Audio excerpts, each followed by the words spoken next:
দিনাজপুরের বিরল উপজেলায় দেখা মিলেছে একটি বিরল ঘটনা। সম্প্রতি নেট দুনিয়ায় ভাইরাল হয়েছে একটি ভিডিও, যেখানে দেখা যায় প্রধান শিক্ষকের রুমে চলছে অবাধে ফেন্সিডিল খাওয়া দাওয়া। সারা দেশ জুড়ে শিক্ষকদের পদত্যাগের দাবিতে সোশ্যাল মিডিয়ায় দেখা মিলেছে নানান ঘটনা। আর এরই মাঝে প্রধান শিক্ষকের ফেন্সিডিল খাওয়ার ভিডিওটি ছড়িয়ে পড়ায় শিক্ষকদের পদত্যাগের বিষয়টি তুমুল আলোচনার জায়গা করে নিয়েছে। সম্প্রতি যে ভিডিওটি ভাইরাল হয়েছে সেখানে দেখা যায় একজন ব্যক্তি স্কুলের প্রধান শিক্ষকের রুমে ঢুকে তার হাতে একটি ফেন্সিডিলের বোতল তুলে দেন। এরপরেই প্রধান শিক্ষক সেই বোতলটি খুলে এক চুমুক ফেন্সিডিল পান করেন এবং ফেন্সিডিলের ঝাঁজে তিনি ও বাপরে বলে ওঠেন। এরপরেই দেখা যায় তাকে গ্লাসে করে পানিতে ফেন্সিডিল মিশিয়ে দিচ্ছেন সেই ব্যক্তি।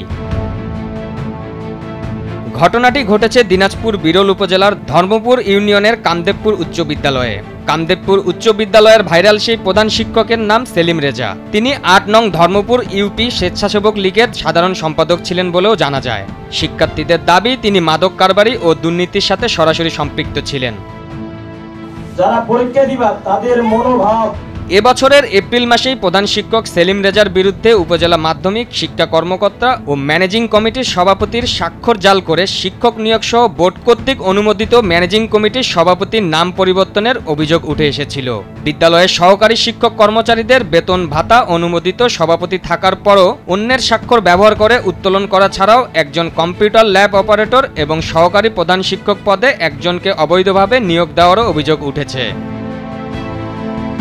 উপজেলা মাধ্যমিক শিক্ষা কর্মকর্তা রাবেয়া খাতুন বিষয়টি নিশ্চিত করে ৩ সদস্যের একটি তদন্ত কমিটি গঠন করেছিলেন।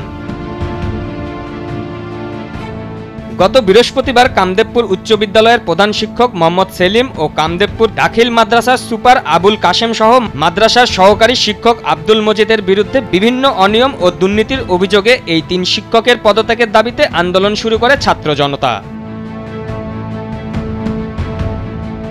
ছাত্র জনতার তোপের মুখে পড়লে সংবাদ পেয়ে সেনাবাহিনী ও পুলিশ ঘটনাস্থলে উপস্থিত হয়। উত্তেজিত সাধারণ ছাত্র জনতাদেরকে অপরাধীদের শাস্তির আশ্বাস দিয়ে পরিস্থিতি নিয়ন্ত্রণে আনা হয়। শিক্ষার্থীরা হুঁশিয়ার দিয়ে বলেন, জরুরি ভিত্তিতে অধ্যক্ষ সহ ৪ জনের পদত্যাগ না হলে আরও কঠোর কর্মসূচি ঘোষণা করবেন তারা। সোশ্যাল মিডিয়া ও বিভিন্ন সূত্রে জানা যায়, প্রধান শিক্ষক সেলিম রেজার পদত্যাগ হয়েছে, কিন্তু এই প্রতিবেদন লেখা পর্যন্ত তা কাগজে কলমে বাস্তবায়ন হয়নি।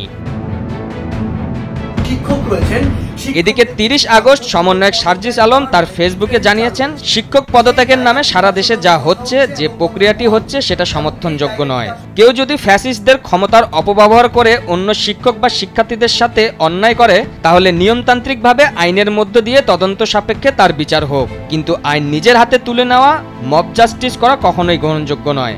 অনেক শিক্ষার্থী হয়তো জানেনই না যে তাদের ব্যবহার করে অন্য শিক্ষক এই কাজটি করাচ্ছে ব্যক্তিগত বা রাজনৈতিক স্বার্থসিদ্ধির জন্য।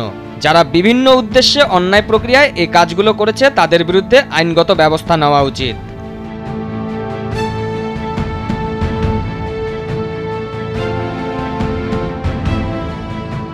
পারভেজ মোশাররফ, ভোরের কাগজ।